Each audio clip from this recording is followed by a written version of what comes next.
የዚህ ልረሳሽ አልቻልኩም ድንቅ ሙዚቃ አቀንቃኝ ኤርሚያስ አስፋው ዲያቆን ነበር። ያልተነገረው አሳዛኝ የፍቅር ታሪኩና ለሞት የዳረገው የፍቅር ህይወቱ እና የዚህ ሙዚቃ እውነተኛ ታሪክ ይኸው። ኤርሚያስ በአንድ ወቅት አንድ በጣም የሚወዳት ልጅ ነበረች። እሷም እንደዚያው ተወደው ነበር። ከልጅነት እስከ እውቀት ከዚያም እስከ ጉልምስና የዘለቀው የነ ኤርሚ ፍቅር ግን በሆነ ጊዜ ላይ እንደ አበባ ከስሞ ረገፈ። አይጠፋም ያሉት ኩራዝ ድንገት ንፋስ መጥቶ አጠፋው። ኤርሚም ስብራት ውስጥ ገባ። እሷ እድሜ ገፋ አንጋባም ወይ ትለዋለች። እሱ በቅርቡ ዘፈን አውጥቼ ነገሮች ሲስተካከሉ እንጋባለን ይላታል። ፍቅሩ ሚላት ሁሉ ቅዠት ሆኖ ታያት። በሱ ላይ ያላት ተስፋም ቀን ከቀን እየተሟጠጠ ይጠፋ ጀመር።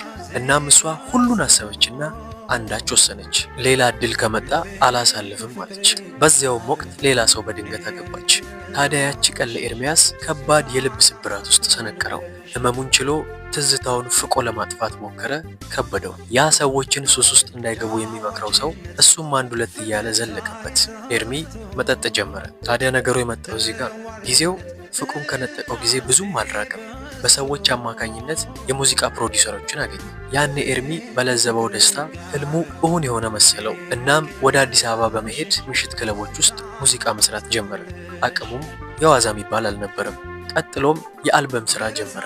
10 ትራክ ያለው አልበም ልረሳሽ አልቻልኩም አልበምን ሰርቶ ጨረሰ። በዚህ አልበም ከልቡ አሟጦ ሊተፋት ፍጹም ያልቻለው ያቺ የፍቅር ውቅያኖስ ለሆነችው በድንቅ ብዕሩ ጽፎላት ዜማ ቀምሮላታል። የስሙ መጠሪያም እንድትሆን የአልበሙን ርዕስ ልረሳሽ አልቻልኩም አላት። እሷ ግን ላትመጣ ሄዳለች።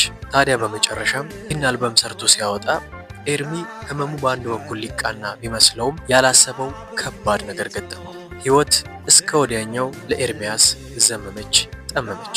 የአልበሙ ካሴት ምንም ሊደመጥ አልቻለም። እሱም የመጨረሻ ተስፋ ቆርጦ የተባባሰ ሱስ ውስጥ ተዘፈቀ።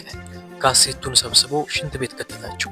ቀን ከቀን ሲተካ የሱም ሱስ እያየለ መጣ። በመጨረሻም ኤርሚ በመጠጥ የተነሳ የደም ቱቦ መጥበብ ይዞት እስከ ወዲያኛው ላይመለስ አሸለበ። ልረሳሽ አልቻልኩም አልበሙ ከተለቀቀ በፊት የተለቀቀ ነጠላ ዜማው ነበር። እንደተለቀቀ በሬዲዮና በቴሌቪዥን ጣቢያዎች እጅግ ተወዶ ተደመጠለት። ግን ህይወቱ ካለፈ በኋላ ነበር ልረሳሽ አልቻልኩም እጅግ ተወዳጅነቱ የጨመረው።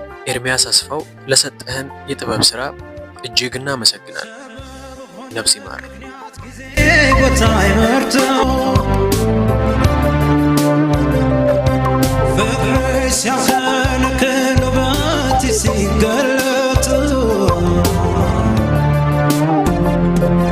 ትዝታሽ ነካክቶ ሬ ተከስክሶ